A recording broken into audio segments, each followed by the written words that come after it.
Today we're going to be making a Ras el Hanout spice blend. Ras el Hanout is a Moroccan spice blend that's used to make many of their dishes. We're going to be using it to make some delicious Moroccan style kebabs. I have a link for that video right here. Ras el Hanout means top shelf or head of the shop, and each different shopkeep would have their own version of this spice blend. It can be made with hundreds of different spice combinations.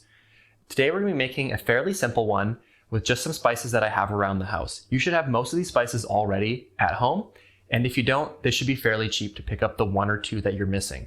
If you were to try to buy Ras el Hanout already pre-mixed in the United States or Canada, you're going to find it quite difficult to find, or if you do find it, it'll be more at a specialty shop and it'll probably cost a fair amount of money.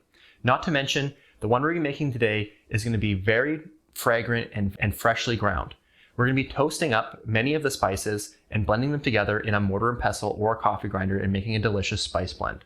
We're going to be making more than the recipe requires, so you'll be able to keep some left over for future dishes. This is a delicious spice blend to use on meats especially, meats like lamb, beef, or even wild game. Make sure to use it very sparingly, as there are some very potent spices in this spice blend, like allspice. So let's go ahead and get started with our Ras el Hanout.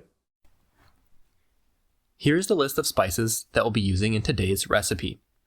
Go ahead and combine the cumin, coriander, and cloves together, and we're going to toss that in a pan over medium heat. We're looking to lightly toast these spices and bring out some more of their flavor by adding heat. Once they're toasted, you'll know because it'll smell more aromatic and they'll get slightly darker in color.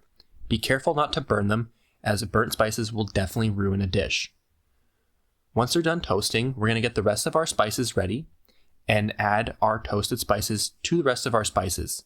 And go ahead and get those spices into a mortar and pestle or a coffee grinder and give that a blend to really turn it into a nice fine powder. And that's it. That's our Ras el Hanout spice blend recipe. Now let's go ahead and make some kebabs.